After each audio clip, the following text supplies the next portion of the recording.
Hey, I'm Mike O'Dowd, and this is my friend and former Army Ranger Cameron Fath, and we're with USCCA, and we're going to be showing you guys when something goes bump in the night, how do I defend my home, how do I get to my kids' room and defend them, and some different tactics using lights in low light and no light situations.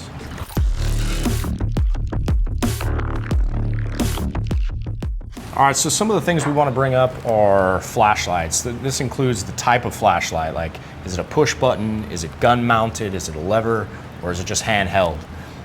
Next thing we want to mention is low light versus no light. So some people's homes have ambient lighting with windows, and it's way different than when you're in a room that's pitch black and you can't actually see anything. So we'll talk about those two differences. As well, we're going to be talking about how you can set up your home with different lights, backlighting, motion detector lighting, things that can help you in a situation where you need to defend the home. And lastly, we're going to go over some different tactics, whether you have to go offensive or defensive within inside the home, that can set you up for success. All right, so when something goes bump in the night, are we carrying a flashlight at all? Are we carrying a flashlight on our gun, or are we carrying a flashlight in our hand?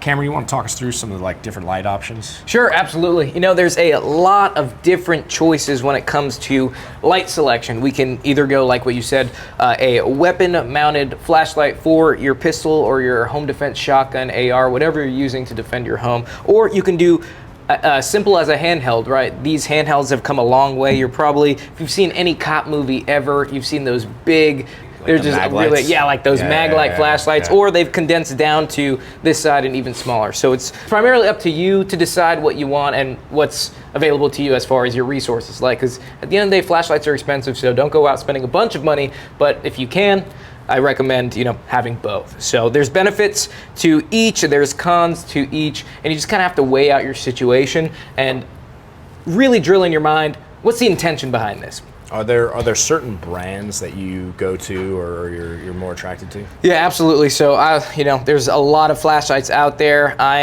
am a legacy Surefire type of guy. I've been rolling Surefires, whether it's their handheld or their weapon-mounted lights. This, for example, is the X300. I used this when I was in the Ranger Regiment. I use this to this day on all my guns that have light space. Something to note is just the activation switch is really important. If it is mounted on your gun, to activate the lights, you have to push that button. And there are pad switches that you can put on the handle of the gun. Highly recommend one of those. I don't have it on my own gun right here that I'm demoing, but I've used them and it's really nice because you don't have to change your grip in any way. With these activations, you do have to change your grip, just even if it's for a second. You have to move your grip to activate it, and sometimes that does affect the way you shoot.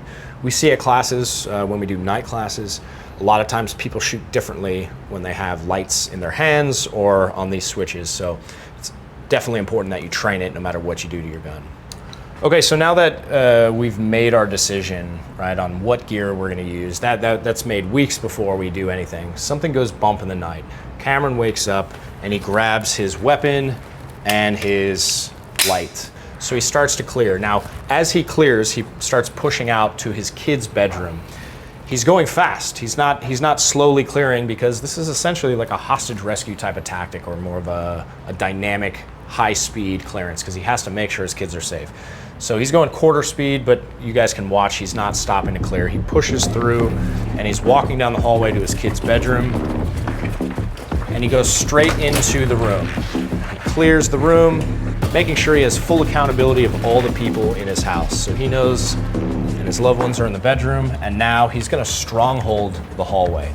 So if Cameron has full accountability of his family and he has to clear the house for whatever reason, he's gonna change his pace. All of a sudden he's gonna go slower and more deliberately, okay? There's no reason to rush into a space.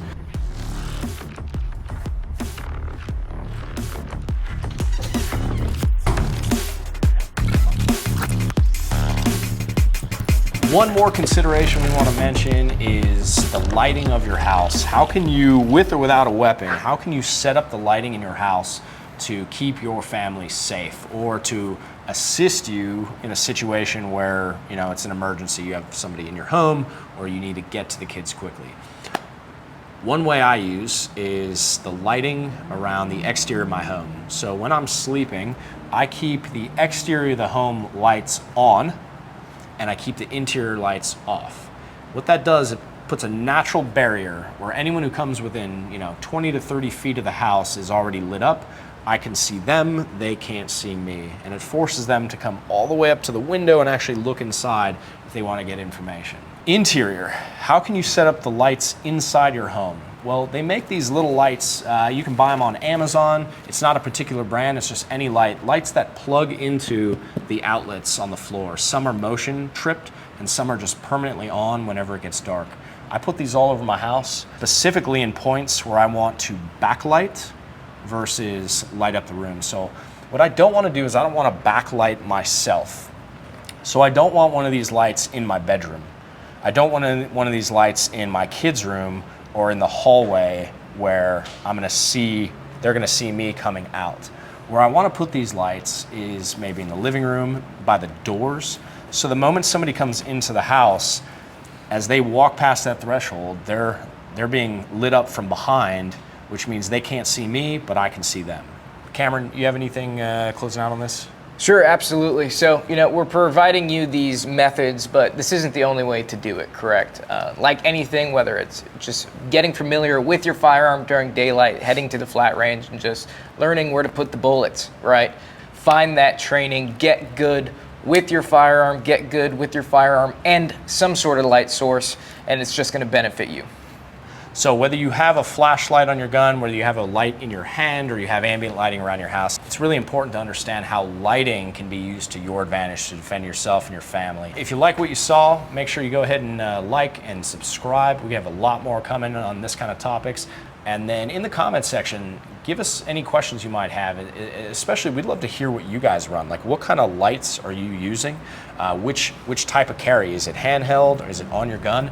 And then if you use ambient lighting, if you have lighting outside your house or in the house, we'd love to hear what you do. Maybe it's different, maybe it's the same, but let us know. And as always, continue training, because that's how we move forward and that's how we progress.